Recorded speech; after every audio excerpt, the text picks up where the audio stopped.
Welcome to the WanderLearn podcast. In this episode, I interview Baye Gaspar, who might be the most intelligent person in Cameroon, and hell, he might even be the most intelligent person in Africa. The guy's only in his 20s, but absolutely fascinating, brilliant, and very interesting to talk to. So I hope you enjoyed this conversation that spans 2 hours.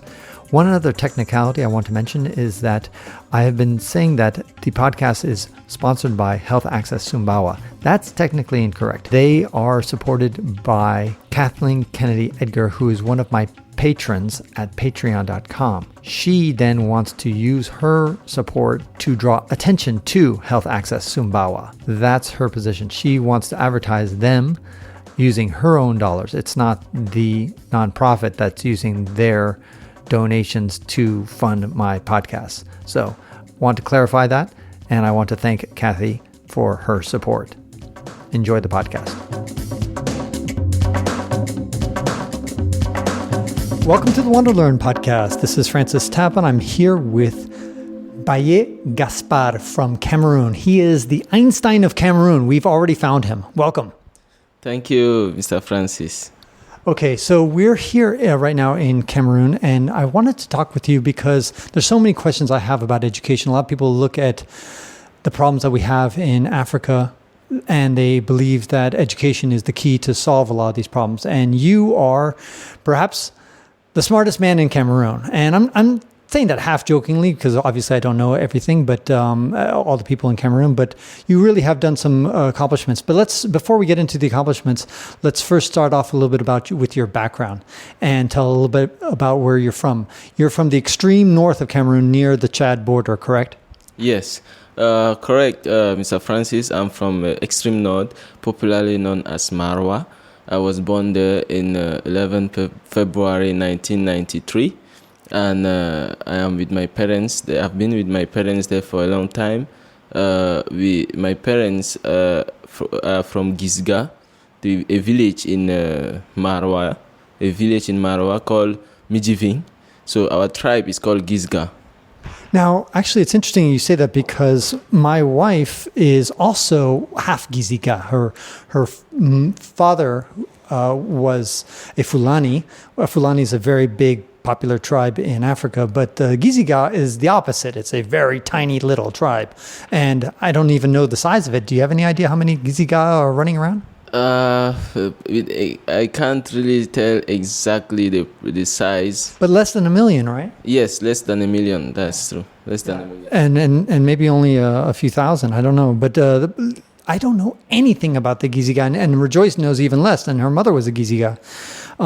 Can you tell us a little bit about how the Giziga are distinguished? Because I like, for example, the Fulanis are tall, thin people who have lots of cattle. These are kind of the stereotypes that they have. And they are very nomadic, but not always nomadic. And they have conflicts often with the farmers and that kind of stuff who are more sedentary. These are the stereotypes that the Fulani have, and they're everywhere from Senegal all the way out to the Central African Republic and Chad. What about the Giziga? Do they have any kind of reputation stereotype? Yes, the Giziga, they are more popular with the traditional dance called Ndarao, which consists of shaking your elbow, shaking it, and then dancing with a rhythm, a specific pattern of rhythm that distinguishes them. So it is the unique nature of Gizgas. That dance helped them to remind their ancestral backgrounds and their ancestors who died to help the villagers have a better life in the future. And also the Gizgas have one traditional food called habiru. Any person who is cooking it, they just distinguish the person. They know that the person is from the Gizga tribe. So these are the two unique characteristics that uniquely describe Gizgas. What is the number of days in a year that a Giziga, if I were hanging out in a Giziga village, what percentage of the days or number of days a year do they actually dance around? Many times, actually. Let's say, like in a year, they can go through, like, let's say, every month they can dance like 2 or 3 times. because of the occasions, any occasion that presents itself. Let's say the lamido. The lamido is the head of the village. They call them lamido. When the lamido is, let's say, having a newborn, they usually organize a dancing party where people are with drums, hitting the drums, and ladies are dancing with the rhythm of the drums. Men too usually dance with that rhythm of drums. They usually hold a long stick and stretch their hands and then start dancing. So that's these are the situations where people will be gathering to dance.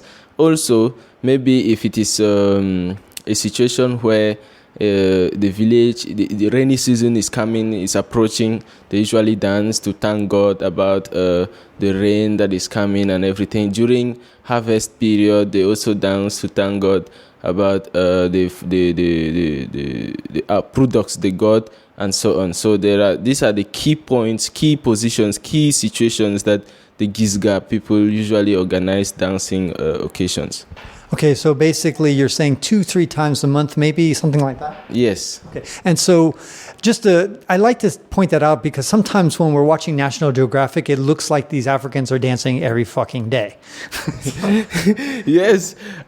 This, in fact, the global dancing, that is 2-3 times per month, but individual families usually organize based on their success too. Let's say their child has obtained his examination, he passed well, or something. Occasions like a family member who was out of the village came back. Many occasions can also lead to the dancing situation. So it's in most of the cases we have a lot of dancing going on, but the official dancing where the lamido, the head of the king, like the king of the village, organizes dancing officially is like 2-3 times a month. Okay, now let's go on. And your family size is how big right now? Okay, my family, I have 2 sisters and 6 brothers, so we are 9 of us. Okay, and what is your 3 proudest accomplishments in school that you've done? Right now your age is about 24? 25. Okay, the first one was in baccalaureate in GCE advanced level, where I had the opportunity to meet Rejoice Abbas, who was really a fantastic friend, and I'm happy. I usually thank God for making me meet her during my career, my educational career. I was the best student in GCE A-level science in the whole of Grand North, like the Marwa, Garoua, Ngaoundéré, all of the 3 regions. That's thousands of students. Yes. I was the best science student. Also, when I was in Polytechnique, Bamenda, I was studying telecommunication, networking and telecommunication engineering. I was also doing an HND, Higher National Diploma, where I was also the best national student in my department in telecommunication engineering. And I received, in both cases, I received the President's Paul Bias Awards for the best student. And recently, when I was in ICT University, where I studied computer science, a Bachelor of Science in Computer Science. So I was also the best overall student in the university, where I received the President's Award still. And I received 7 other awards, which include Best Student in Networking, Best Student in Entrepreneurship, in Database Design, in many. So I can't remember some. And your graduation, you were pretty proud of that because you were also a valedictorian? Yes. I was proud of my graduation, and actually I had a lot of people coming like, "Oh, we need to take you with us, so you need to work with me," and so on. So I was really happy, and my parents were there, so I was very happy for the results and everything. I really congratulate you on that. These are really impressive results. How many awards Paul Biya is, by the way, the president of Cameroon for the last 40 plus years. How many awards does Paul Biya give out per year to students? Do you know? I can't really tell exactly, but a lot. Some first, according to me and how I encountered those results, those awards, I know that at the level of GCA level, he give awards for the best students, the national best students, and the regional best students. And even at the level of the university, at the level of the HND, he give awards, and at the level of bachelors, he also give awards. So, but only one person is winning per category. Yes. Okay, and you've won how many categories? 3 categories. That's amazing. Okay, so now one of the things that Rejoice, my wife, told me that she said that when you were in school, all sorts of people would study all night. You'd look like you weren't studying at all, and people were convinced that you were doing witchcraft. Yeah, actually, in class, what I do is when the teacher is teaching, I mostly pay attention. I understand exactly, like I live his situation. I have an image. When he's explaining something, I create a visual representation of his explanation in my brain such that I can refer to at any point in time. Once I have that visual image representation of that lesson, anytime they ask me, I can just refer to that image and I'll reproduce the complete lesson. So any question based in that domain, I will give the answer correctly. So this is the challenge: is that they're sitting there taking copious notes and they're furious notes, and all of a sudden you're just sitting there practically writing nothing down, and all of a sudden you do 10 times better than they do on the test. Yeah, exactly. That's why they usually see I don't practice, I don't go and study, but I pass because I actually have it already stored in my brain. Now, there's 2 things I think that are dangerous in Cameroon, and I see this also in other parts of Africa too, as far as the educational system is concerned, is the fact that people like you who are doing really well and honestly doing very well are stymied, are blocked, or are discouraged by 2 things. Number one, the people accusing you of witchcraft, right? I mean, I was not joking. I mean, there are people who seriously think that how many people told you that they thought that you were a witchcraft?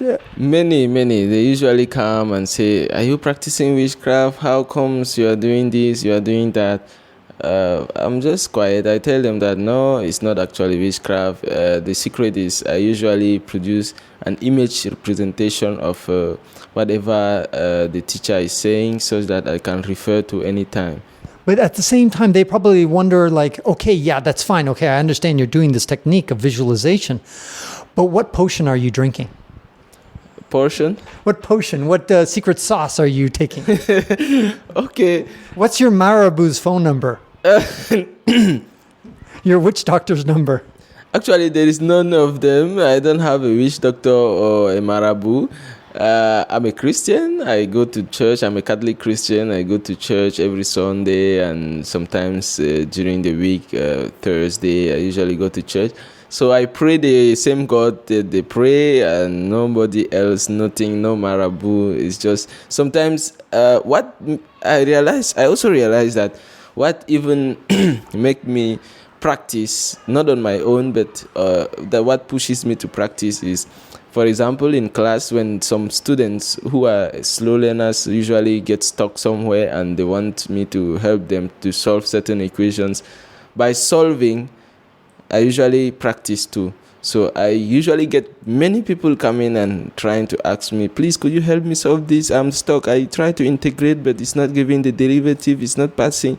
So once I solve this, I also practice at the same time, because once I'm teaching them, I also get better and better and better. That is also how I get my good results. By the way, marabout means witch doctor in French. And now the thing is that the reason I think it's dangerous is that a lot of times people think that you can only be successful in Africa if you have a witch doctor or some sort of other kind of magical spell or thing that is giving you supernatural powers. You cannot just do it through sheer talent or sheer hard work. And I think that is a very dangerous notion. Yeah, actually, majority of my classmates and peers, in fact, I practically spend my whole time with my friends. I spend my whole time with them. So if I was having a witch doctor or something, they could have seen it. They could have seen how I could have been doing certain bizarre stuffs. But we practically spend the same day together, even in the night, because when we study together, we usually even sleep in the one common room. And then I don't understand why they think so, but I think it's the mindset of Africans. Now, about 80 or 90% of the people in Marwa, the region that you're from, are Muslim. Now, were you able to convert any of these people into Christianity after they see that, Gaspar is doing really well in school and he's a Christian? Maybe the secret is I just have to become a Christian, so they convert? Oh, wow, no. Muslims, they're having a very strong, very, very strong belief in their religion. So that's true. Some usually convert after maybe experiencing a situation in their life where maybe the Christian helped or did something wonderful, and then they were touched. But on just a normal circumstance or a situation like, let's say, because someone is sharp or smart, and then they convert because the person is smart and is a Christian, no, they are really not in that. And the second dangerous thing, so the first thing that's a very dangerous idea in Africa is this whole idea that witch doctors or kind of superstition and that kind of stuff is the key to becoming very successful either academically or economically. But the second dangerous idea that really irritates me in Africa is this, and this is reality, by the way. The first is just hocus pocus and it's BS. But the second idea is real, which is a lot of people actually bribe their teachers and bribe the administration to pass and do this kind of stuff. And so as a result, when people like you who are honestly smart, honestly hardworking, and honestly getting good grades, it takes away from your accomplishment because other guys just pass because they slipped them some money. Yeah, that's true. Especially in the universities, that's very, very, very common, especially in the French universities. But what differentiates me with them is that I'm passionate about what I am doing. So I usually do it because I love it, not because I want to get good grades and pass and leave the class. I'm passionate because I want to develop something out of the knowledge I will gain. So I usually go extra miles to go and make research and even learn more from what I usually get in class. 80% of what I learn is on my own, not even from what the teacher gives me. In some African countries I've been to, I've heard stories like if you don't buy the professor's book, he will just not pass you. Yes, that's very, very true. Like in Guayaquil, University of Yaoundé 1, some teachers usually try to create business out of their teaching period. Like, for example, they usually sell their own textbooks or workbooks where if you don't buy them, you will not pass his subject. So he will usually give exams that are inside the textbook, and he will ask you people to go and do it as homework, and it will count for your CA or for your exams. So he will look for all means for you to buy the books. What's another technique that they use in order to extract money from their students? They usually organize certain sessions like catch-up classes where they usually give questions that may come in exams before time. Like every person who is coming will pay for the catch-up class, and then they will treat certain topics or certain questions that will definitely come in the exam. So students usually come in mass to attend it because they know in advance that they will gain exam questions, and then they will go and pass well for their exam. So they usually pay to attend such classes. And I'm sure you've heard of stories where women are sometimes harassed. Yes, some women, yes, especially lazy ones who need quick marks. They usually sometimes go and offer themselves to lecturers, to professors in exchange of marks, in exchange of maybe good grades in class. So despite the fact that they never show up in campus, but they usually end up having the best grades. So they usually offer themselves to professors, to lecturers in order to gain marks. And some lecturers usually, they are the one who instead create this situation, like when they give a poor grade to a student, to a lady, and then when the lady come to revindicate, they will tell the lady that no, if you want, there is another method where you can get better grades, and so this is the method you need to offer yourself to me, and then I'll give you better marks. Now, have you ever been a subject of unfair treatment by a teacher because you didn't give him something that he wanted, either like money or any other kind of thing, that you didn't just cooperate with him, so then you got punished and you got a bad grade unfairly? Did that ever happen to you? Hopefully no, not even once, because I always make sure, because since I know all these things exist, I always make sure I'm discreet, and then I avoid certain things. I avoid challenging the teacher, and I avoid trying to do certain things. I just solve my questions quietly and give his answer sheet quietly, and then he marks it and he gives my grades. I don't actually go and become too close to him because of in order to avoid certain things. So I make sure I'm discreet. It's funny because what you just said is almost the opposite of how we are in America, because if you, in America, challenge the teacher, especially if you challenge it in a good way, they will actually reward you for that. Especially if you catch an error, they will be impressed. They're like, oh, actually Venus is not the third planet from the sun. It's actually the second, by the way, professor. And, just to give you an example, but the point is that if you go to his private sessions and ask him tough questions, all this kind of interaction is rewarded. But in many African countries, it seems there's a much more passive. Yes, we are reluctant to challenge teachers because here in Africa, the mentality of professors is that when you are challenging him, it's like you are downgrading him, and then you are showing as if he knows nothing. So they usually have the ideology like as if they have the monopoly of knowledge, that they are the king. In fact, they are the gods of knowledge. So when they come in class and then they are speaking, they don't want any person to downgrade them, to tell them that, excuse me, sir, there is an error in what you are saying, this or that. They will hate you, and they may cause you not to even go to the next class by downgrading all your grades and then making you fail all through for many years. So majority of the time we avoid challenging lecturers because they are not friendly to that, and they don't want it, they don't like it. So that's the mentality they have. And this is a very dangerous idea for the society, because if the society grows up in a culture where the person who's in power cannot be questioned, then all of a sudden stupid ideas can continue to exist for no good reason. Yeah, exactly. That's the reason why some students are just accepting any information, any data that the teacher gives. They would say it is the teacher, so he's always correct. So even though sometimes they don't want to go extra mile, they always absorb what the teacher gives them. But I'm not for that. I'm not for that direction, because I usually learn further. And if the teacher is wrong, I won't tell him he's wrong, but I will tell some of his closest friends or some of the people whom he like, who may in a quiet and private place to go and tell him, and maybe he may understand.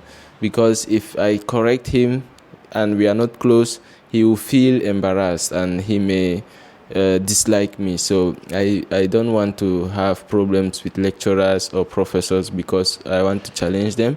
So, but I know, and I always go and tell my friends, this is this place, this is the proof, here is not correct. So this is the correction. But since the lecturer is dogmatic, he don't want sometimes for you to change or challenge him. It's good you just tell it to him, or so that he can see if it is correct. He may rectify it for the next session, for the next group of students. Now, if the people listening to this podcast were actually going to, let's say, attend 10 classes randomly in all over Cameroon, would you say that most of the time the students are silent in the class, or is there a lot of hand raising and people asking questions, that kind of stuff? Or is it just the lecturer just lecturing the whole time and everybody's quietly taking notes? Majority of the time, the lecturer is lecturing the whole time. People are quietly taking notes, but sometimes people usually ask questions too, especially situations where they are completely lost and they are not having any clue of what the lecturer is doing or going. So they may stay for some time. They may be patient to see if they will get in line, but if still they don't get in line, one or two people will get up and try to stop the teacher and tell him that they are not in line with him. And are those students who ask the quote-unquote stupid questions, and they in these innocent questions that they don't really know, they're completely lost, are they punished by the class? In other words, does everybody giggle and say, oh my God, you can't believe you don't know what 2 + 2 is? Yeah, majority of the time, yeah, that's also another problem. When a student asks a question, especially if it is a stupid question, they will bully him and then they will make fun of him, and the student will feel very ashamed, and next time he or she will refuse automatically to ask any question. He will prefer to stay with the question and then maybe go and make personal research, but he will not more ask again. There's a lot of cheating going on also in school. A lot. Even when I was in the university, I had friends who were, because they are just looking for grades and then certificates in order to go to the next class. They are not passionate. They usually follow their friends. When their friend is in software engineering and he heard software engineering pays, he or she will also jump and say he want to do software engineering, and then end up just going to school for the sake of his friend or because his friends are also doing software engineering. They are not passionate, so they will not go and be making research, understanding the course. They end up cheating, like coming with their smartphones with the lessons inside the internet, hiding, of course, so that the invigilator should not see, and then they cheat, and then a lot of cheating is going on. Only the few people who are passionate really understands the lectures and then go extra miles. They usually write without cheating. They answer the questions without cheating. And this really points to some of the challenges that Africa has for its educational system. I mean, you don't even know where to start. That's very true. And also counseling. We have few counseling in our universities, in our high schools. So students tend to get confused, get to follow what their father is saying. So they don't follow their passion. They end up just following because my dad wants me to become an engineer, so I will be an engineer. Meanwhile, the person is passionate about designing. Another person will love to do medicine, but the father will say, no, go and do aeronautics. Majority of the time is the father choosing what the children is doing instead of the child choosing what he or she is passionate in. I've been to all 54 African countries, and everywhere I go, they seem to have the same saying repeated all over the time. It's not me that made this up, but I think you've probably heard the saying yourself. I don't know. I'm going to test you out. Complete the following sentence. If you want to hide something from an African, put it inside a textbook. There you go. So this is such a common saying. And in fact, we just met and I didn't know if you know the sentence, but it's something that is repeated. Africans have told me this everywhere. They told me in Togo, they told me in Burkina Faso, in South Africa, everywhere. I've heard this saying. And it's very depressing. Yeah, that's very, very true, because majority of the times Africans, we don't really get interested into reading textbooks. We find it boring, and then despite the fact that I know the importance of textbooks, I know that they reveal a lot of incredible secrets and a lot of knowledge inside, but we were brought up, our parents and everyone, we were brought up like that, so the trend usually continues like that. Me personally, in my personal research, I prefer to stream YouTube videos rather than having a textbook. For example, on Python programming, I prefer to watch Udemy videos on Python programming, the complete set of videos, rather than looking for a textbook in Python and reading. Interesting. So even you, the peak of intellectual, even you prefer the video over the textbook. But part of that, I think, is because you are obviously, as you said yourself, a visual learner. Yes, I love visual learning because when I see what I want to learn, I learn it fast and I can easily recall it anytime. Now, listen, there's Americans and Europeans, they don't really like textbooks, anybody. I mean, there's very few societies that I can think of that actually love textbooks. But what I'm talking about is something more deeper, and the fact that Africans just don't read any books. They don't even read novels. They don't read. If you sit in a bus with 50 people in the bus, not one human being is reading. If you're sitting at the bus station, we're waiting for the train or for the bus or anything like that. Any place where Africans are idle and they don't have anything to do. I mean, of course, they might be reading something on their phone or tablet maybe, but they don't have a book. And to me, that is different than, let's say, not liking textbooks. Very few people don't like textbooks, but in Africa, you just don't see any reading except Quran or the Bible or some sort of religious text. I mean, do you agree with this? Yes, correct. I agree with this because, as I said, we were brought up like that, and we don't have the self excitement to go get a novel and start reading, because we find it bizarre or boring to just be reading. We usually read things that we heard are good. For example, maybe something that we've been referred to. Let's say a novel like Pride and Prejudice, where they say, "Oh, that novel is nice. Someone have been speaking about it. That is nice. The story there, especially that part that Elizabeth Bennet has done this, that." So that is how someone will get interested. Otherwise, just in no reason, someone getting a novel to read, no. I think one of the problems also is that African society is such an incredibly social society, and there's a belief that if you're sitting alone, you must be depressed or sick or in a bad mood, or something negative is associated with you being alone in a room by yourself. There's something negative about that. And so reading, by its very nature, is a solitary activity. You might be in a room full of people reading, but effectively you're alone. You're not interacting with somebody. And in Africa, I think for most African societies, they see that as kind of a negative thing to be all by yourself. Yes, that's correct. Because in Africa, we love communities. We love communities, like meeting, discussing, exchanging ideas. Despite the fact that we don't read, but any information that if one person knows an information, obviously everybody will know that information, because we like sharing, discussing, social. We like everything. But if someone is sitting alone, as you said, it's a form of negative aspect, like he's sorrowful, or he's maybe bereaved, or something negative happened to him.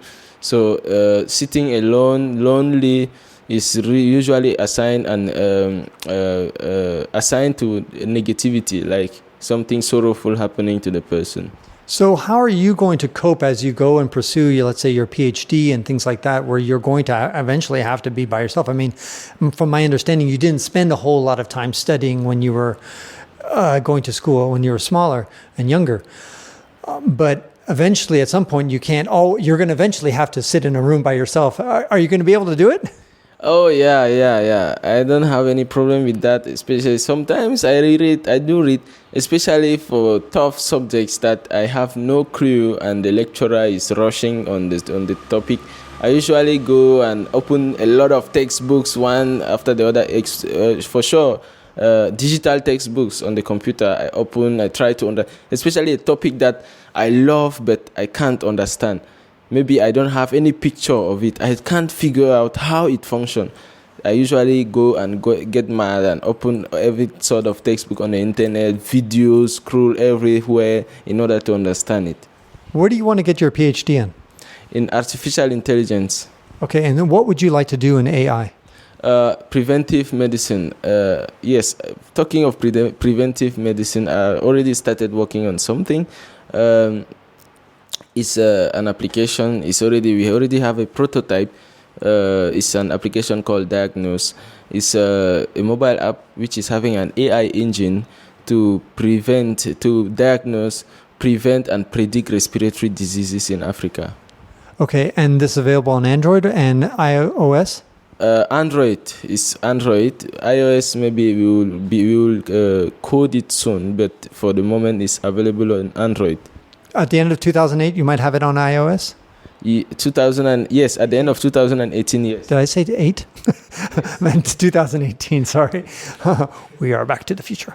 And so tell me a little bit more about this app and what will happen for people is it going to help people detect that they're going to have problems down the road, that they're going to have cancer? Okay, yes, the application is actually under construction. We have the prototype, but it's not yet. The prediction is not very accurate. We want a prediction of at least 80% accuracy. For example, if you have certain symptoms like headache, fever, let's say cough, coughing blood, sputum, and the rest, night chill, and the rest. These are common symptoms of TB, for example. But some people usually assign certain bizarre symptoms to witchcraft and the rest because they are reluctant to go to the hospital and they are ashamed that maybe when they go there, they will find they are HIV positive or they are maybe having a bizarre sickness. So they usually go to the witch doctor, who usually tell them that it's your uncle or your aunt who want to kill you. But if they have a tool that is private, they can just send text, put the symptoms they have, and then detect the specific disease they have. And the application is having a series of specialists. For example, if you put your symptoms and you realize you are sick of TB, we have pulmonologists, people who are lung disease specialists who can help you handle it. You can book an appointment on the application where you can quietly and privately see a lung specialist who will help you solve your problem and heal your sickness. It's interesting because the medical stuff is a private issue. Also in America, a lot of people are afraid that their medical data will be shared with insurers or with their employer and all this other stuff, and that will hurt them get jobs or insurance in the future. So there's very much privacy issues with medical stuff. But what's interesting is what you're talking about is that there's also privacy issues, but it's a different issue. In other words, people are like, oh no, I'm going to be forced to go see this witch doctor and I don't really want to see him, but I got to do it because if I go to the real doctor, I'm going to be laughed at. Exactly. That's true. That's how this is the perception in Africa. So majority of the time, the people usually go and see the witch doctor because they know that it's private, and because here in the doctors, sometimes they can be private, but sometimes they are not private because majority of the time they work hand in hand with nurses who are not that friendly. And they gossip. Yes, they gossip. And so the witch doctor is also cheaper? Sorry? Is the witch doctor also cheaper than a regular medical doctor? Yes, I think what usually bring them to witch doctors is because of the price. Very, very expensive cost of consultation and diagnosis here. And also sometimes what they also discourage people, I've been to hospitals here many times where I realize long queues of lines. People are waiting to take consultancy because we have only one specialist. Few specialists exist here in Cameroon. So we have long queues of line. You can go early in the morning, let's say 5 a.m., and you take diagnosis at 1 p.m. So it's usually stressful and boring. Sometimes, despite the fact that you find a specialist, the specialist is not competent. He is giving you erroneous consultancy and giving you disease. I have a friend who was diagnosed and he said he was having hepatitis. But when he went to other hospitals, they said, no, he's not having hepatitis. So I see lack of, we don't have competent doctors, and errors, human errors, a lot of human errors exist. So all this pushed me to design this application called Diagnose to reduce all this. And all this leads to a very high mortality rate in Africa. From the National Institute of Statistics, around 50 people die every week from respiratory diseases, and the global report from World Health Organization is saying around 10.2 million people die from respiratory diseases each year. Yeah, that's depressing news. And I mean, there's some false diagnosis going on in the United States as well, but I don't think it's at the level that you have in Africa. I mean, one thing though that a lot of Americans, I didn't have insurance for my 5 years in Africa because insurance, to get global insurance will cost at least $200 a month or something like that, or maybe $100 a month. But you would never spend that much in most places in Africa, assuming you're not getting sick every month. So how much does a doctor diagnosis cost here in Africa versus a witch doctor?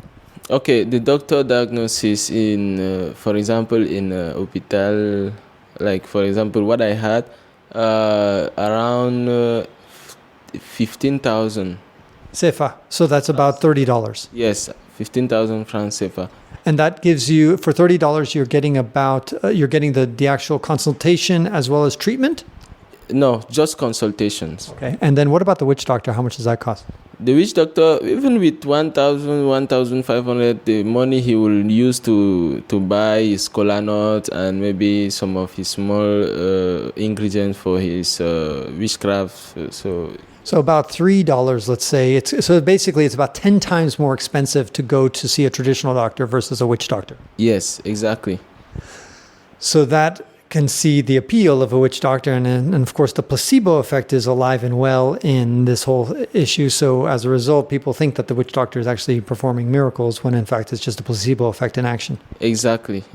So this artificial intelligence application is something that it's called diagnosis? Yes, it's called diagnose. Okay, and it'll be available later in 2018. Yes. And then now let's go move on and talk about other countries in Africa, because one of the perception, we've been throwing around the term like in Africa as if it's one big city, but in fact it's 54 countries and they each have their own little personality. And you've been to about 5 countries. Can you name some of the countries? They're all located in West and Middle Africa. So Gabon, which is next to Cameroon, and a bunch of West African countries. Oh, and Chad you went to, so that's also Middle Africa. And then where else you've been to? Benin, Togo, Accra in Ghana, Chad, Gabon.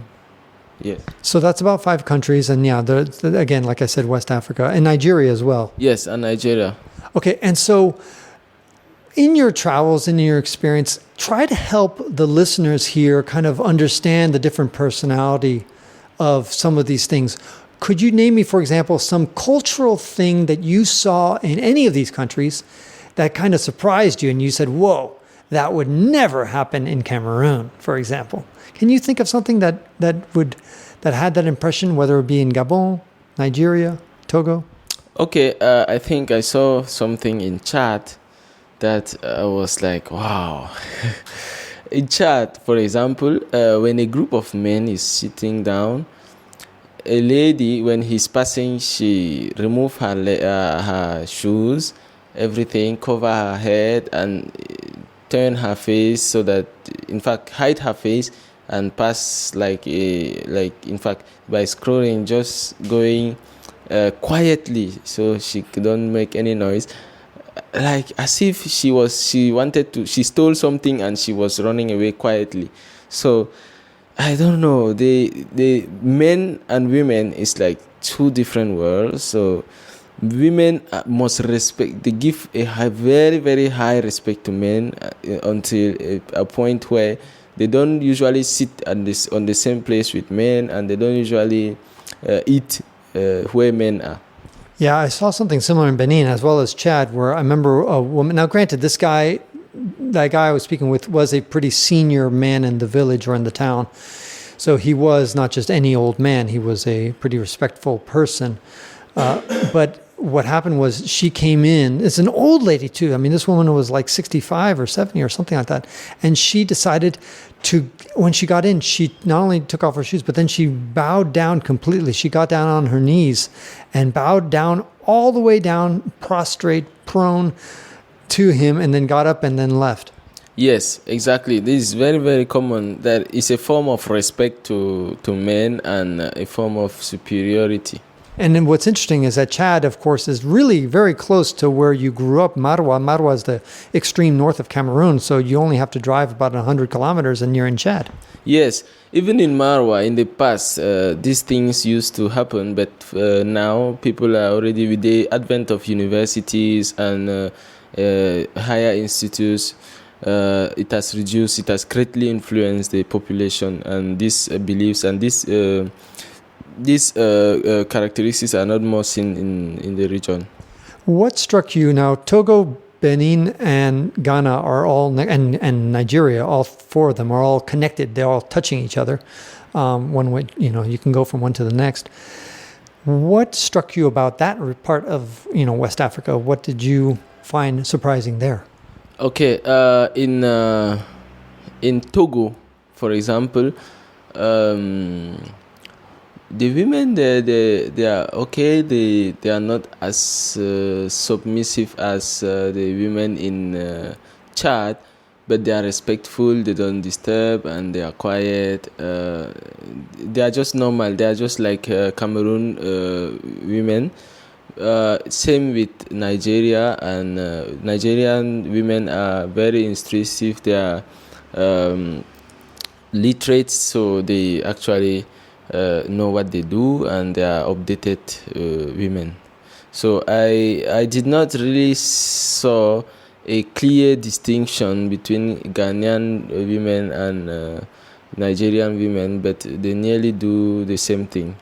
Now, there's a belief also among many Francophone countries, especially in West Africa, that all the Anglophone countries were much better off after colonialism than, and the Francophone countries all got screwed. Is this true? Is this something? Yes, that's very, very, very true. Okay, so why is that? Because to me, it's always baffling that why people think that the Francophone countries got screwed and the Anglophone countries got... Because when I think of Anglophone countries, I don't just think of Ghana and Nigeria, but I also think of Sierra Leone, the Gambia, and Liberia. These three countries in West Africa are pretty poor. So I don't understand why people look up and think that the British did such a better job than the French. Yes, the ideology is that in Anglophone countries, they don't have the belief, they don't have this mindset of avoiding other people grow. If you are a leader and you want your peers to be leaders, in Anglophone countries, it's very popular. People usually help others to get to their level or more. But in Francophone countries, it's the complete reverse. If you are a leader, you want to just be the only leader, and you don't want any other person to reach that place. And then any person who is striving or trying to be coming up with force, you try to eliminate the person. So that is the ideology that is usually happening in Francophone countries with respect to Anglophone countries. I hear what you're saying, but I'm still not convinced, just because, I look at Liberia, they had leaders that didn't want to give up. Charles Taylor, you had before against Samuel Doe, and then before that, of course, all the Liberians who controlled Liberia for a long time. Sierra Leone has been a mess of people who didn't want to let go. So now Ghana has had a democracy. Nigeria, they've had other issues where they've had so many coups d'etats. They've had about at least 5 coups d'etat. So, what do you think? Is it really that much better in Anglophone? Yes. In Anglophone regions, for example, the colonial masters usually help them do something, like create something on their own. Like in there's one saying which we have in our country, saying that it's good to teach someone how to catch a fish rather than just giving him fish every time. So the Anglophone colonial masters usually they helped their countries where they colonized to catch fish. But in the Francophone colonial masters, this is the reverse. They were giving the fishes so that the country should always depend on them. Do you think that today most Francophone Africans still really dislike France? Yes, 90%. Myself, I'm a Francophone. I dislike France, and I don't like what France is doing to my country. Why? Because my country is rich, it's having a lot of natural resources. If we had imagine we don't even have one industry that is producing computers, for example, and and we are instead buying computers from the outside, from other countries. We are importing computers. But why not creating a company or an industry that will build homemade computers? That will be great, because it will provide job opportunities to the local population, and we will not more depend on other countries, but we are always depending on other countries, and this is not good for me. But at the same time, I mean, first of all, I don't think even the United States makes computers anymore. I think we design the computers, but they're all made in Asia, especially China. And I don't think there's any African country. I mean, certainly Nigeria has a lot of resources, just like Cameroon, but they're not doing shit. All they do is produce their oil, but they don't do anything. So, and they're an Anglophone country. So why are the Francophone countries so angry at France? And the Francophone country so angry at France? I just don't get it. Yes, France always like to benefit from African countries. If France is proposing something, let's say a deal of $10, it means the African will have $2 inside. France will have at least $8. So France is always thinking about themselves. They don't think about Africans. But that's what any country has to do. I mean, it's kind of like the job of the political leaders to think about themselves. I mean, they're negotiating. Donald Trump goes to Korea. He's not going to be thinking so much about the Koreans. He wants to get the best deal he can possibly get for the United States. Every political leader's got to do that. And so it's the job of the Africans, as long as the French are not coming with guns and pointing to you and say, you must accept this deal where I get $8 and you get $2, unless they're doing that, and I don't think they are, but unless they're doing that, it seems like the Africans are willingly accepting this deal. And if it's such a bad deal, then why don't they go shop it around and get the Chinese to buy it, or the Russians, or the Americans, or some other guy? I think it is also attached to a certain level of political ties. Like, let's say it may be a deal, another secret deal with the political leaders of African countries that maybe if you don't accept this deal, this will happen. Maybe because certain deals, myself, who is not really having a high level of understanding in political issues, I won't accept, but the African leaders usually accept. So I'm still trying to understand why they are accepting, despite the fact that it is on their disadvantage. Yeah, and I agree with you, what you touched on there, which is the idea that maybe the French are bribing these leaders or sending money to their Swiss bank accounts and doing something else. But that's not the fault of it's partially the fault of the French, but I mean, in the end, it's the African leaders who were elected or taken over somehow by the French. In other words, the people of Africa in every country, they have the power to overthrow their leaders if they really, really, really, really, really want to. And so Paul Biya has been here for over 40 years, but there's just not enough people who really are sick and tired of him to overthrow him. If they were, they would do a coup d'etat, or they do things like what Nigeria does. Yeah, exactly. The problem is here in Cameroon and every other African countries, if they see how, if they have secret services that are all over, if they see how you are trying to climb up in order to become a resistance to the political party, they will soon get rid of you. So any person who is trying to do something in disadvantage of the political leader in power, you just lost your life, or they will get, in one way or the other, they will get rid of you. So nobody want to lose their life. So they usually stay quiet and accept whatever is happening in the country. That sounds so much like your school, where you're basically, the professor has this stupid idea, but you better just... It starts right there.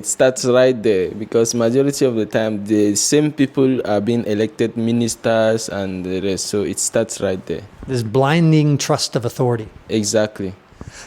Speaking about school again, Genius Awards, or specifically, there's this big movement now about trying to find the next Einstein in Africa, or not the next, but the first Einstein in Africa. So can you tell me a little bit about that? Yes, AIMS, there is an initiative, a school called AIMS, African Institute of Mathematical Sciences. I applied, results are not yet out, but I applied for a master's in machine learning and artificial intelligence in South Africa and in Cameroon here. So I'm still waiting for the results, but I'm really eager to be in that school. And then there is an initiative called NEI, Next Einstein Initiative. They strongly believe that the next Einstein will be in Africa. So hopefully they will find one. Okay, so tell me, the Ames is in South Africa? Yes, EMS is all over. They have branches in Africa, in Rwanda, in Ghana, in South Africa, in Senegal, and in Cameroon, and maybe in other countries too. Okay, and then your idea is that if you get a scholarship, you'll be able to go and get your master's or PhD there? Yes. Okay, and if you don't get that, then what? I will still be trying to fight and do my jobs because my parents depend on me. My parents are old and then they barely work, so they usually depend on me. I have a BSc, so I need to work and partially help them with electricity bills and the rest. So I will be doing part-time as well as doing self-studies as I've been doing, so I will continue and developing my own projects. Well, why are you responsible for your parents? Because you have, 8 siblings? Yes, but my other brothers, some are not working, so they're just wandering around, while others are around. I have 3 brothers, elder brothers, and the rest are my junior brothers and sisters. So my first elder brother, he's not working. He's just having some small jobs and feeding himself, so he can't really help the parents.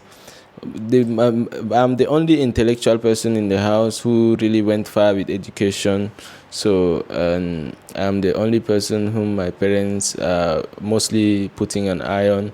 So I need to give back to my parents and help them. I can't see them suffering and stay quiet. So what are you going to be doing in Germany? You're going there for how many days and for what reason?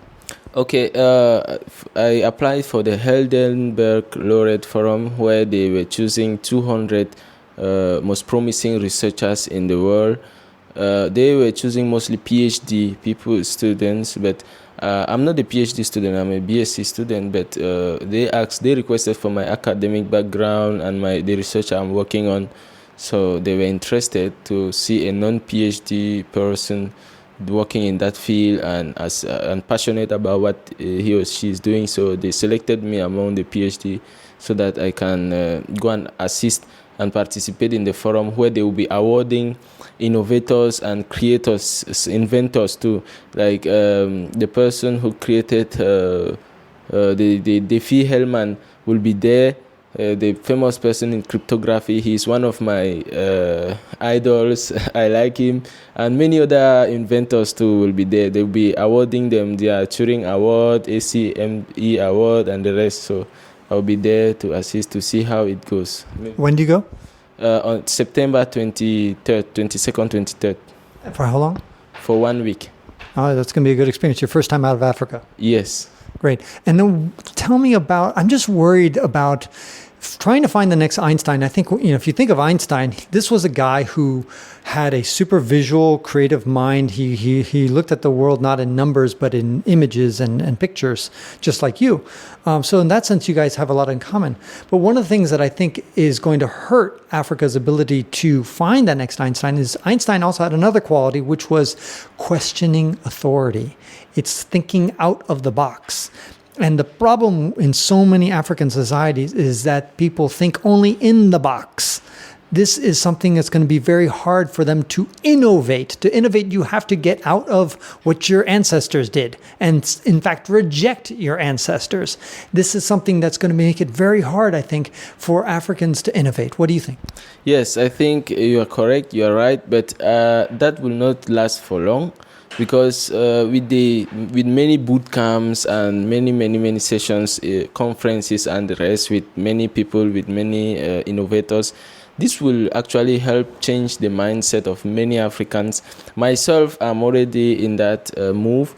I won't accept certain things. I would love to think out of the box, and I would love to do things that are, if they are good and in contrary with what my ancestors were doing, I will do it, because I know that it will be for the good.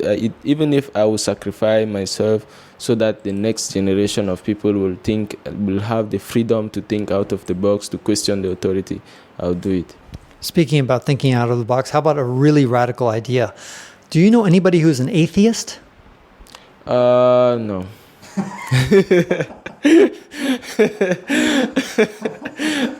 Not one atheist that you know. No, I'm a bit discreet. I'm in my own part of the world, so. So they might exist, but they're hidden. Yes. You just don't know. No, because it's something that's interesting. To me, like a lot of there's some Africans that are kind of nationalistic and they're just like, they want to reject everything that the white people ever did or gave for them and that kind of stuff. It's just everything is going to be Africa for Africans, African solutions for African problems. And they're very strong about this stuff. And yet these ardent, strong nationalists who kind of reject everything that's out of foreign, not of Africa, they are still believing in these religions that were created out of Africa. And they're, in fact, some of the biggest defenders and believers of it. They are the strongest defenders of Islam and Christianity. And yet you would think that these passionate people would say, okay, if you're going to reject everything, then why don't you become an animist like your ancestors? Yeah, actually, that was one of the beliefs that led to the creation of Boko Haram, if you know. It was common in my region because we were bordered to Nigeria, so they usually threaten. They usually come and bring people. They usually say they reject foreign education, everything that comes from the Western world. So they usually reject it. They say they want only African things, African beliefs, African solutions. So that is the ideology behind it. And the funny thing is, of course, Boko Haram claim to be Muslims. Yes. And the funny thing too, they use guns which have been fabricated by Western. So it's a whole. It's really very, very funny. I think they use electricity too. Yes. They use computers and the devices that have been fabricated outside of the. Why are they not using spears and? They use Twitter. Yeah, they use Twitter too to tweet their massacres. Do you think Boko Haram has a future? Oh no, I don't think so. It's not having. I think it's already dying because they are already killing the sources of the activists. So it's already in the fall. They are falling. Okay, and so you think that it's going to continue? The trend is eventually they're going to dissipate. I think they will disappear soon because the government of Nigeria and the government of Cameroon, in collaboration with Chad, they are working harder to eradicate them. But here's my worry. You have Ghana, which has a fertility rate of 4. You have Burkina Faso, fertility rate of 6. Niger has the highest fertility rate in the world, 7 children per woman. And Nigeria is almost around 5. Chad, I think, is around 4 or something like that. And a lot of these countries are in the Sahel and in the Sahara, where the resources, you have Lake Chad, which is shrinking as we speak, and yet the population is growing at such a strong, robust rate. And you come from a region that's part of the Sahel, which is the extreme north of Cameroon, where you have these dwindling resources. You have these chopping down more trees. There's only so much charcoal that they can make. And don't you think that this is a recipe for doom? Yeah, I think. Now, they are chopping, that's true, they're chopping trees for charcoal and the rest. These Sahel zones usually have a high solar energy rate. I've been thinking on a solution in solar energy that can bring a lot of, because they're chopping this charcoal for domestic situation, they want to cook, they want to have electricity and the rest. So if we can use solar energy for all that, it will reduce the rate of deforestation in this region. So, and I have an idea, maybe in the future, when I'll have the means and the expertise to create a school that will be high-tech in Marwa, where we will be fabricating our own solar panels. And because in Marwa the temperatures usually varies from 30 to 45 degrees. I have a friend who's listening to this podcast, who will be listening to this podcast, and he has $10 million to give you. What would you do with $10 million? Okay, first of all, I'll create a school, because there is no one school in the Grand North, Marwa, Garwa, Ngaoundere, Kuseri. despite the fact that these zones are the hottest and having the highest percent and solar energy in these regions. So if I can create a school, creating people, innovators, and these innovators who will create the next generation of solar farms in these regions, we can produce electricity that could sustain the whole country and even maybe export to Chad and the other countries, neighboring countries. So that's what I want. I will do with the money.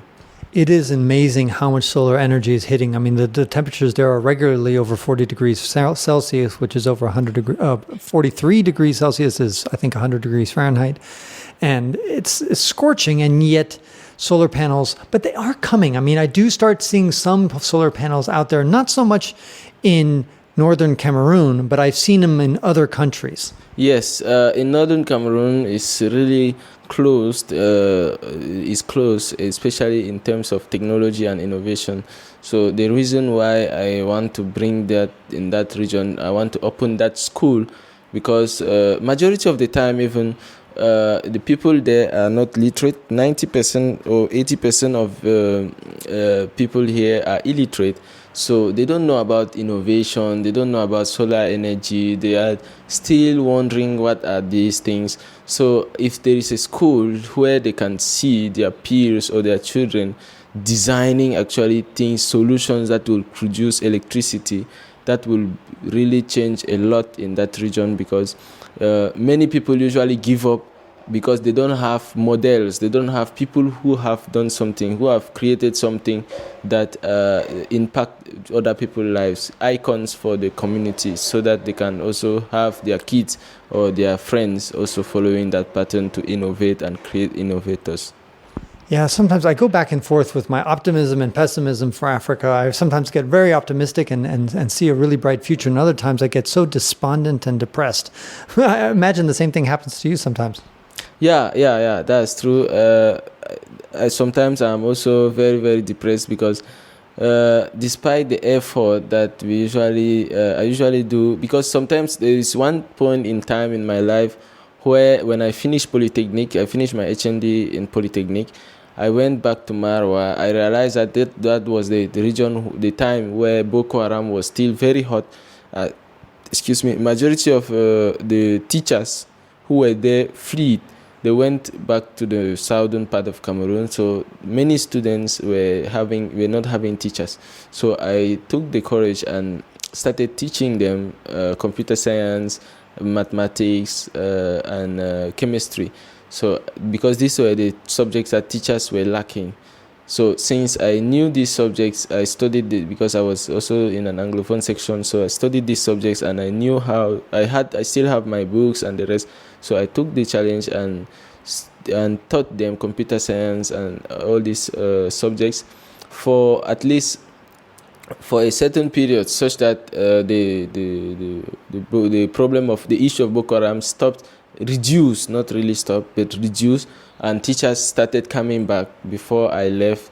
And by then too, I was giving them the negative aspects of terrorism, telling them about how it is destroying the region, how it is killing our friends and families, discouraging them about that aspect of terrorism, and encouraging them about the aspect of education, how education can change all this, can give them, because these Boko Haram usually recruit people around the borders, these people who are illiterate, and they brainwash them with this ancient Quran saying, if you die by doing this, you'll be going directly to heaven and the rest. So because they are illiterate and they don't have any notion about all this, they usually accept, and that is why the issue of Boko Haram was existing, because of illiteracy. The main cause was illiteracy.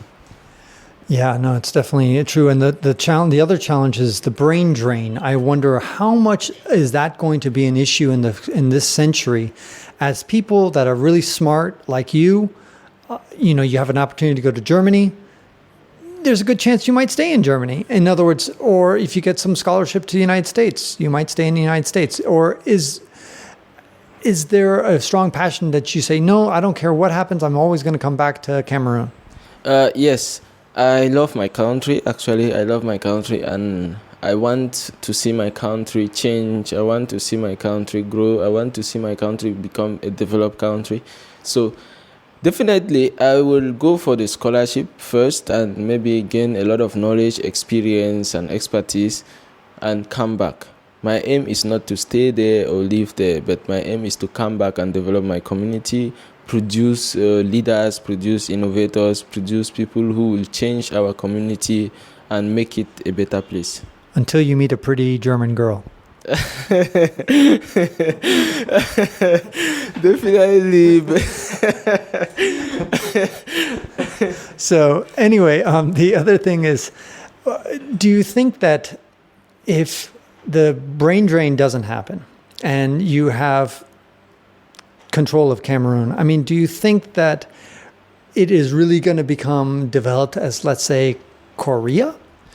I think it is the matter of mindset. If all of us unite and think creatively, we need change, we need development, we need advancement, then this will happen. But if in case some people are thinking about innovation, about development, and the few people thinking about these things are being gotten rid of, because the country usually get rid of those type of people who distinguish themselves, who come out of the crowd and become to question the authority, are being eliminated.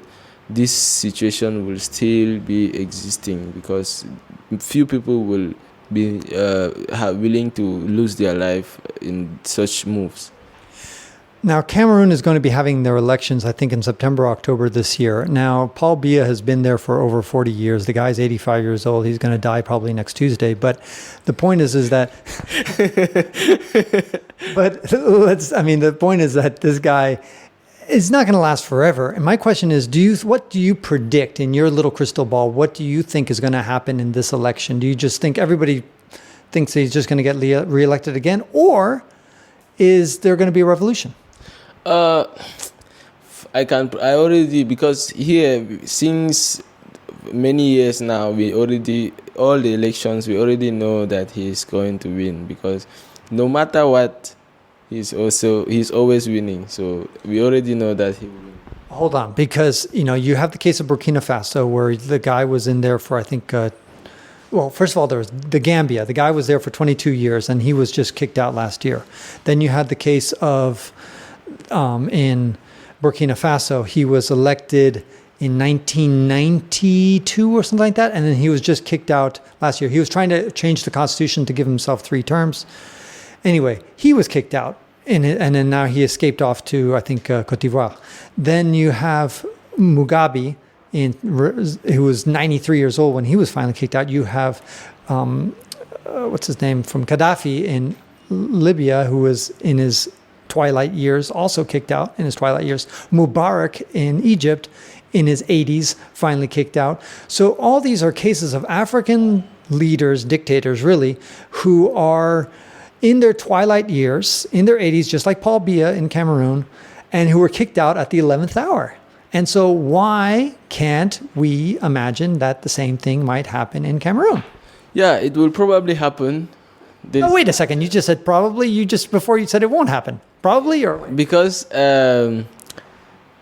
here, for example, we have the results usually get manipulated, and then the same people manipulating the results are the same people handling the political aspect of the country. So no matter whatever votes results is coming out, if results are being manipulated, so we already know the output of the manipulation. So that is the reason why I've been saying this. Yes, but the problem is that those manipulation has also happened in all those countries I just cited, Burkina Faso, Libya, and all these others. So they had the manipulations too. Everybody knew the outcomes of those elections, but they reached a point where they just broke their back, and the country just said, enough is enough. Let's get this asshole out of here. So will that happen in Cameroon? Yes, probably, because nobody is immortal. Nobody is how can I say, can live for long without dying. He is also at his apex, so there is a high chance he can also get kicked off. Okay, so I mean, obviously he's not immortal, but there's two different things. Either A, he gets kicked out before he dies, and obviously B is he lives there until the day he dies. But what do you assign the percentage chance that he will be president until he dies versus the percentage chance that he will step down or get kicked out before he dies? What do you think? The percentage chance of him being the president until he dies is 90%, and the percentage chance of him stepping down and leaving the throne or the power to another person is 10%. Okay, so bottom line is you still think this September or October, whenever you have the elections, he's still going to be around unless he gets hit by a taxi who's driving too fast. Yeah. What about Ambazonia? Ambazonia, for those who don't know, is a separatist region in Cameroon. It's an Anglophone region. Cameroon, just to give you a quick history lesson, Cameroon used to be two countries or two colonial powers. It was an Anglophone region, and then which was much smaller than the Francophone region. They voted upon independence to unite as one country. So the two Cameroons became one Cameroon, and they were bilingual in their constitution and officially on paper everywhere they're supposed to be bilingual. But because Francophones are about 85% of the population, the Anglophone regions always feel like second-class citizens. And today, in 2018, they've had enough is enough, and the Anglophone region, which they're calling themselves Ambazonia, is trying to separate. It's the historical region that was once Anglophone in the pre-colonial, and during the colonial time. It was the British colony, and now it's trying to become a separate nation. And my question to you, Gaspar, is what do you think about that movement? Does it have any hope of success or not? Okay, I think this move it has been existing for a long time, but no possible action have been made. Finally, this 2018, where a real action was made by the English-speaking Cameroon. Me having an Anglophone background, having an Anglophone education, I think in one part they are correct, because in the country, all the biggest schools like Polytechnic and the rest are in French. You cannot do all your education in English, and then when you arrive university, you go to a French university, which is a complete different ideology, a completely different system. So how is it different? First, the way of teaching is different. Second, the language is different because everything is being taught in French. Third, the system is not. They are using the LMD system. They call it LMD in French, where they use. They use all data, and in fact, for multiple choice, the exams have been given in multiple choice session, which is different from the Anglophone section, where you have essays and you have multiple choice hybridized system. So this system is actually different for Anglophones to adapt. It's difficult. They cannot easily adapt for them to continue their education. So they usually get stuck, and then the few people who are lucky to work harder, extremely harder, usually get out of the problem. Is there any ministers that are Anglophone? Yes, few. Okay. And what about in the parliament? Few still. Okay. And so, but they're just not at the representative. Maybe it's 1%, 2%, 3% versus the actual population is maybe more like 10, 15, 20%. Yes. But do you think it's going to fly? I mean, it just seems to me, and to me, I just don't understand it. It's like, okay, let's just imagine in this paradise little world that Ambazonia gets created. To me, I just don't see this country, it's just going to be another poor African country. I don't get it. Yeah, actually, they are striving for their independence. That's true, because they're angry. But I don't think it will hold as a country alone on its own, because it is a very small part of Cameroon, and they usually depend on many other things here in Cameroon from other regions, especially meat in northern Cameroon. They depend northern Cameroon for meat and other things from other regions. So I think them standing alone would be very, very difficult for them, and they would really be poor for some times unless they find other strategies to improve on their standards of living.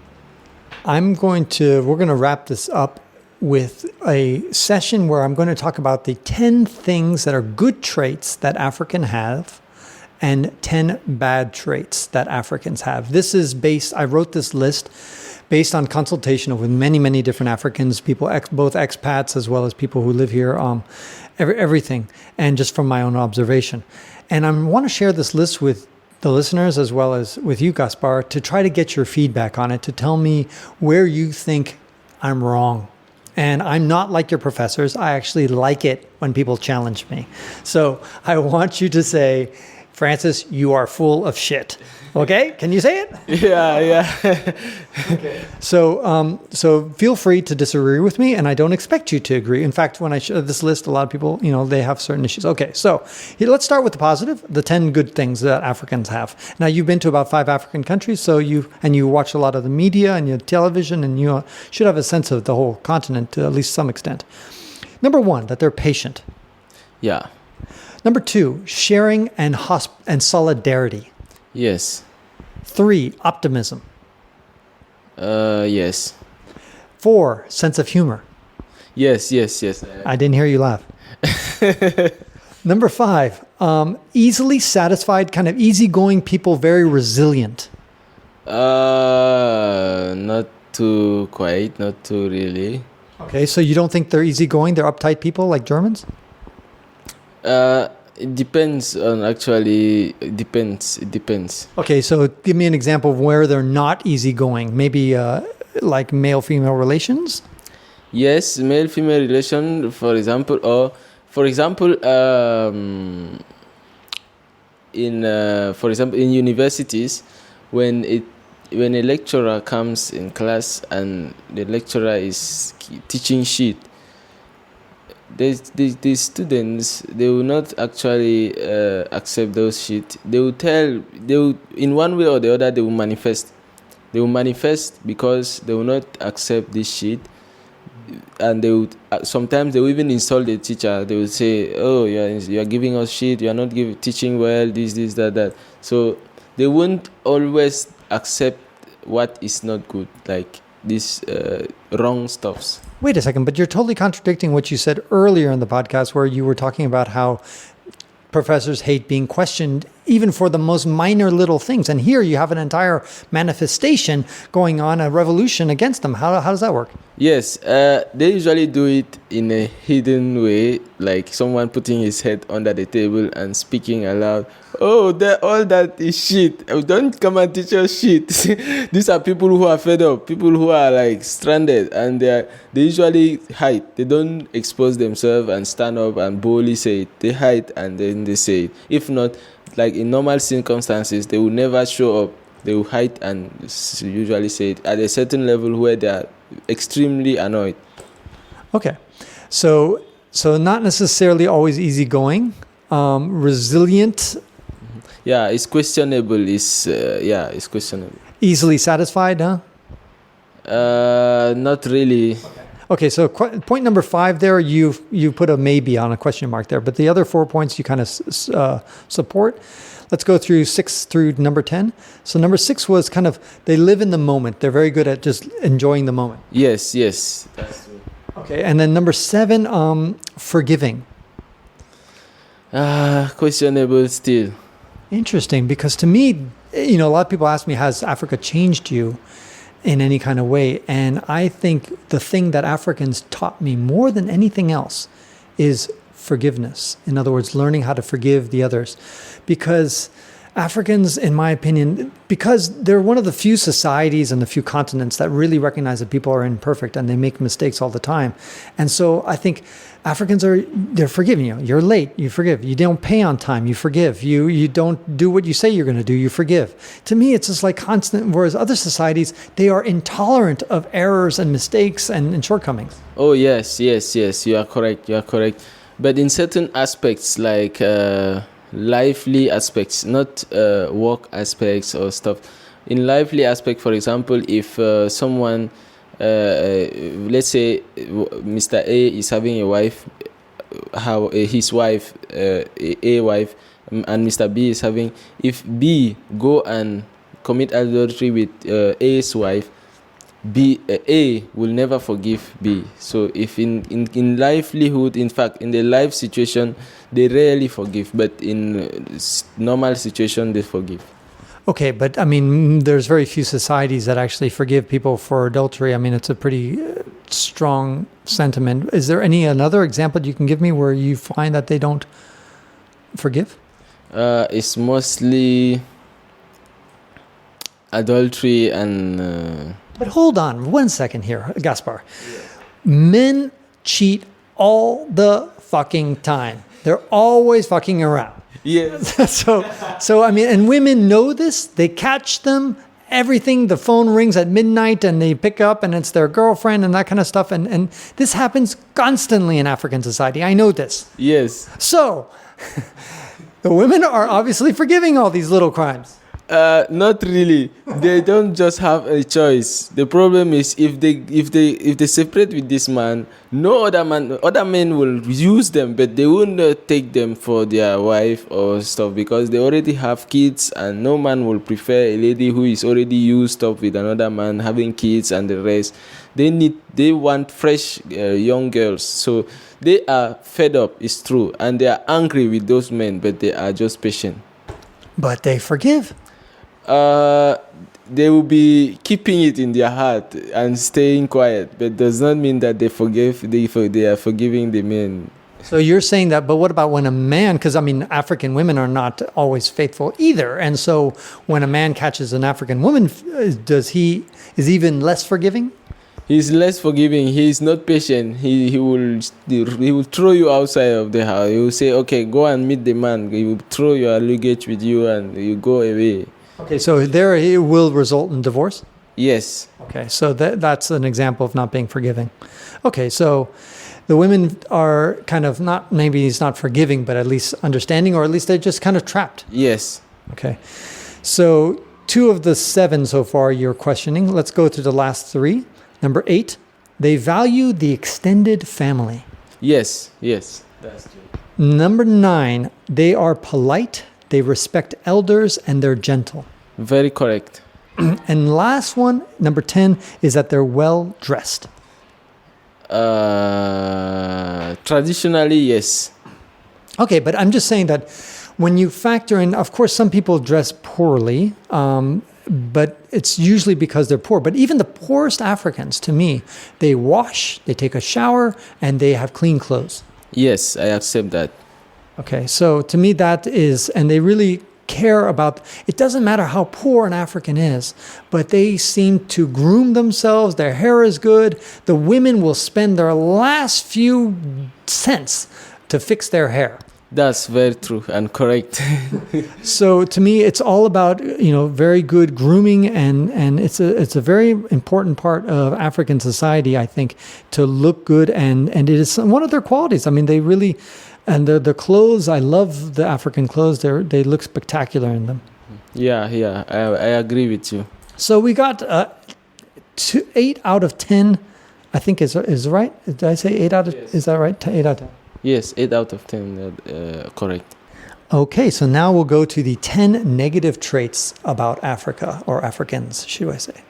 This is not going to be fun. I never proclaimed this is going to be fun, but I want to go through this list and see if we can get 8 out of 10 of them agreeing with you, or you're going to disagree with all of them. Number 1, dishonesty, inability to convey bad news, and corruption. Correct. Okay, so number 2, lack of trust, jealousy, envy. Yes, correct. Number 3, laziness, poor work ethic, beggars and takers. Yes, correct.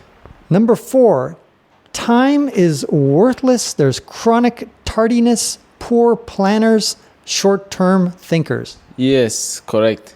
Number 5, men abandon their children. They're absent or abusive fathers. Yes, exactly.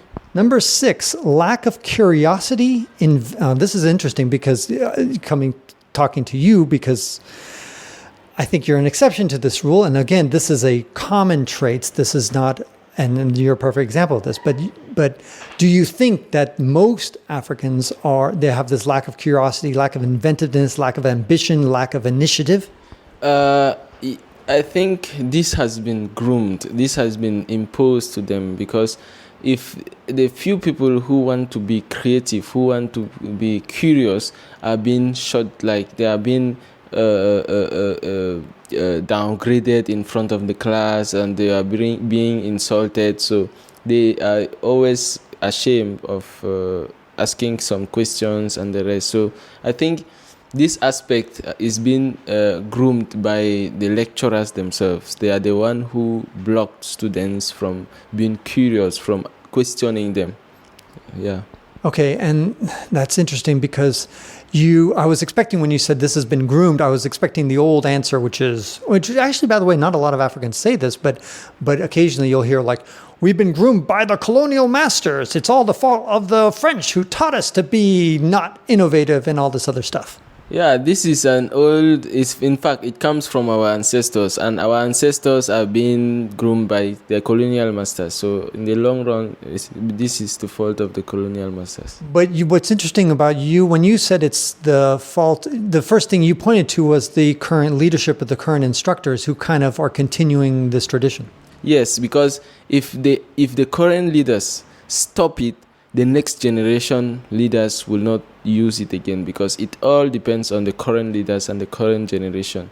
So you're saying that there is a lack of innovation, a lack of creativeness, and just kind of thinking out of the box, but it's not something that's kind of inherent in the society. It's more the fact that it's perpetuated by the society because the teachers are not changing their habits, and as a result, people are just following along blindly. Exactly. Only few don't follow blindly. But so how do you change? I mean, you're just saying, because why did you not follow blindly, Gaspar?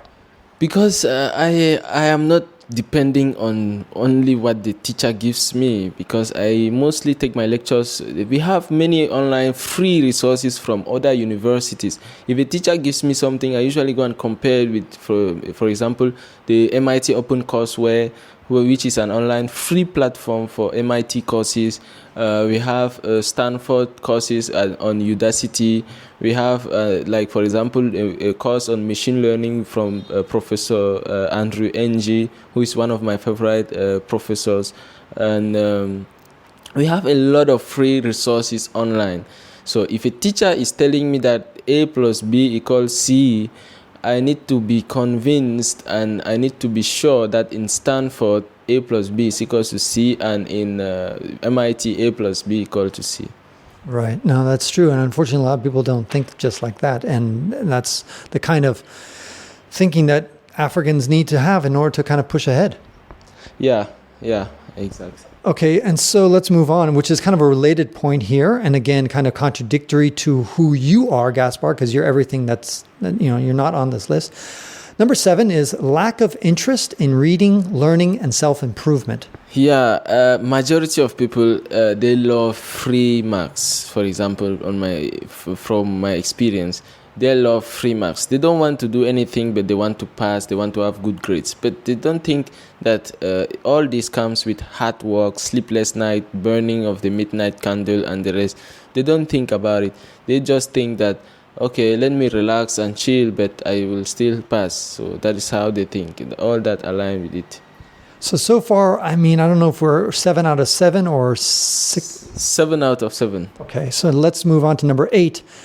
Tribalism, a disinterest in doing something that improves the wider community, the nation, or the world.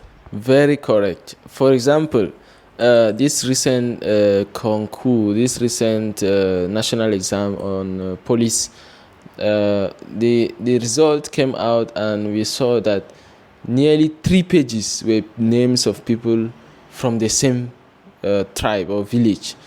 How can around, like, let's say in number, like 300 or 400 people passing in national exam, 300 or 400 people passing in one village? this is not really very possible in the real world. It does not mean that only these people are excellent in fact, they master the police exams and the rest, and they are excellent in that. That is not possible. That's not really, it doesn't make any sense. But that's the reality. That's the result. Do you think that that's going to be changing in all Africa? For example, do you find that there's national identities being formed? Let's say you went to Togo, Ghana, Benin, and Nigeria, and Gabon, and Chad, these countries. Do you find that people are still more tied to their tribe, or are they tied more to their nation, or neither? I think people are more tied to their tribes because when I see the way they behave and the way they do things, it mostly describe their tribes and not their nation. The only exception is in soccer. Yes, in soccer. That's very true. Number 9, high tolerance for imperfection and a poor attention to detail. Yes, that's true. And the last thing, number 10, is fatalistic. They believe in destiny, they're superstitious, and they have an excessive belief in the supernatural and the spirit world. Yes, I've been a victim on this because they believe that the only way you can succeed or you can have good grades every time is when you have superstitious power, you have certain supernatural power that is being granted to you through the witch doctor. But I mean, I agree with you, but I extend it further. I just believe it in a sense of religion. I mean, because Christians are very serious Christians in Africa, and especially in Ghana and Nigeria. I mean, whew.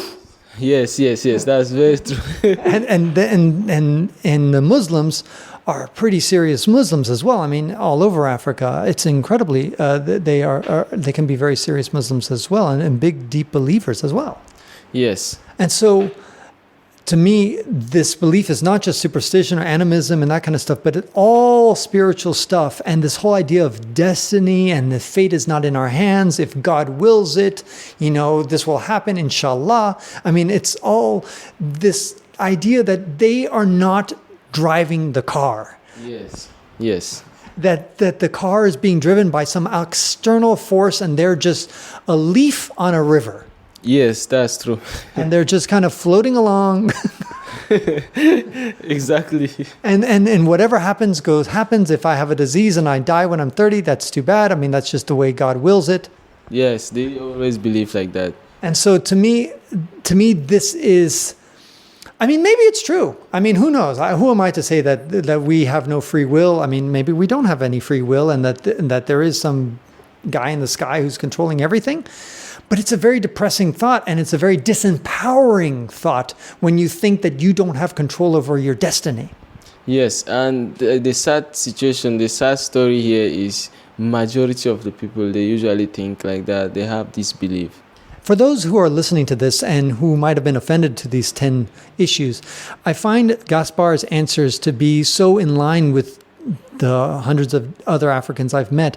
In other words, Africans, I find, are much more self-critical than non-Africans are about Africa. In other words, if I give that list to a white person in Europe or America or whatever, they'll call me a racist, or they'll say, oh, Francis, you're being too hard on them. That's not true. Those traits, you're generalizing too much. These are negative stereotypes that you're perpetuating. And yet when I give it to actual Africans that I trust they're giving me their honest opinion, they'll say, you know what, Francis, actually, you're kind of right. Yeah. Yeah, the sad is it's true.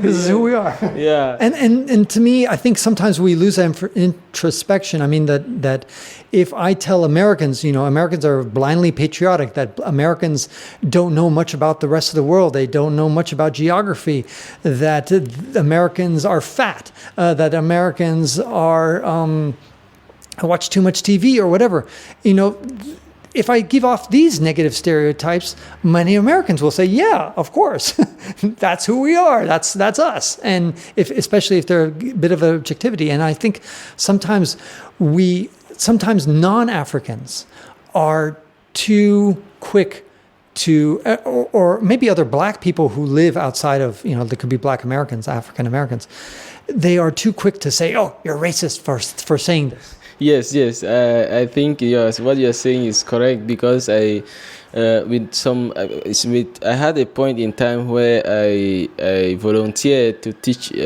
kids how to code at the U.S. Embassy, and actually I encountered this situation. So I think you are correct. Can you explain that a little bit more? What happened? Okay, it's a situation where we were working on the codes, and then the kids were how to code, learning programming, computer programming. Yes, and some kids were doing some noise and they were disturbing. And one coordinator was saying that,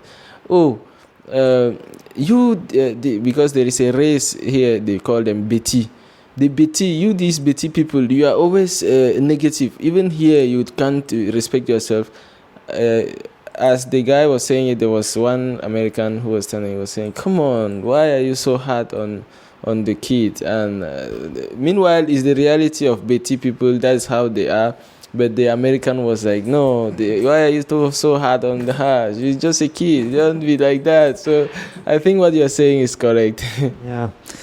Well, I do hope, people like you, Gaspar, who break these stereotypes, because I just listed 10 negative traits that I see that are common. But when I say common, I don't mean everybody. And you and many other people that I know break those stereotypes completely.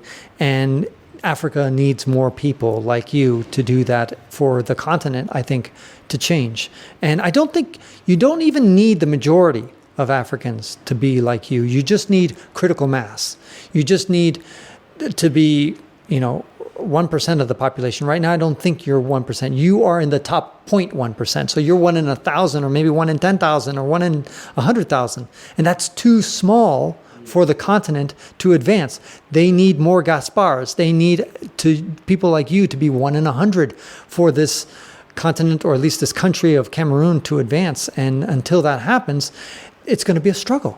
Yes, it's really going to be strong, because my aim, that's the reason why the only way I can do it, majority of the situation I saw is to empower others to be like me. And the way to do it is through the school I was talking about in the north. Because in the north, many of my peers and the people I taught are seeing me like an icon, because I've been on TV shows, CRTV and the rest. Have been giving me some interviews about my achievement and some of the projects I've been working on. So they are happy when they see me around, and they're happy. They are always like, please come and also help us.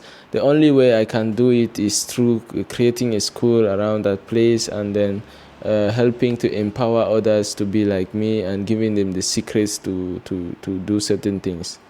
Well, I hope they can clone you soon. Oh, yeah. Hopefully. I got your DNA sample in your hair already. Hopefully you do it, and hopefully it's the same Gaspar. So if you see your evil twin brother, I'll be wondering, but I will know that is the fake Gaspar, not the real one. Well, I really appreciate your time. Now, if somebody wants to give you a scholarship, they're listening to this and they say, or they want to offer you a job, how can people get a hold of you? I think I'm all over the social media, and I have my email, phone number, and the rest. They can contact me via those, and I'll be very, very happy to welcome them and to discuss with them.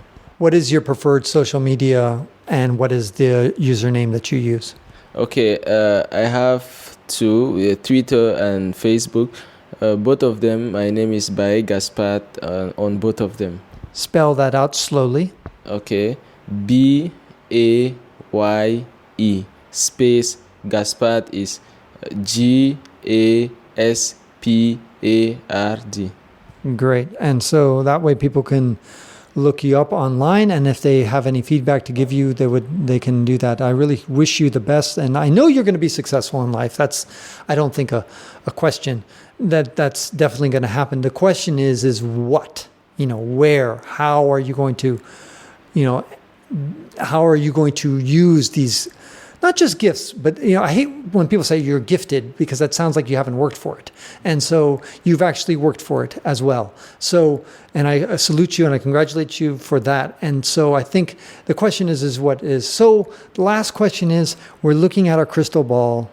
The year is 2050. What has Gaspar done, and where is he doing? What is he living? How is he in the year 2050?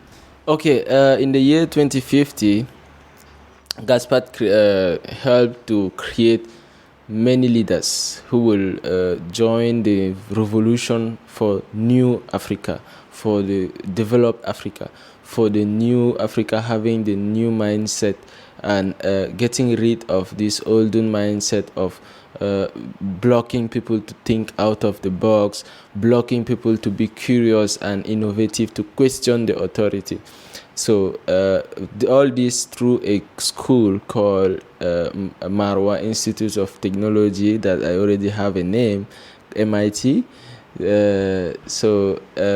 And again, people less death rate because of the application that Gaspar is working on now. By 2050, it will reduce at least the death rate maybe 70%, and reducing people from having unnecessary death. Meanwhile, death which could have been prevented if detected early, because if we can rapidly prevent, and if we can detect these diseases, these respiratory diseases that eradicate a lot of our people, a lot of our friends, a lot of our families, the savings will be priceless. Wonderful. Let's end on that note. Thank you, Gaspar, so much for your time. Thank you, Mr. Francis. Thank you too. And that concludes this episode of the WanderLearn podcast, where we explore travel technology and transformation. If you'd like to see the show notes with links to what we talked about, or if you'd like to comment on the show, or if you'd like to ask me a question, then go to WanderLearn.com and click on the latest episode. If you'd like to connect with me, just remember Tapon. That's my first initial and my last name. Tapon is the username I use on all social media. You can also get to my website by going to ftapon.com. Here's one last reason to remember Tapon. If you like what I do and want to get rewarded for supporting my projects, then go to patreon.com/ yep, you guessed it, ftapon. That's where you can pick up some sweet rewards for as little as $1 a month. And remember, subscribing to the WanderLearn podcast helps, but downloading each episode helps even more. Please share the podcast, review it, and sign up for my newsletter at WanderLearn.com. This show was edited by Rejoice Tapon. The music was composed by Eric Stratman. This is Francis Tapon, encouraging you to wander and learn.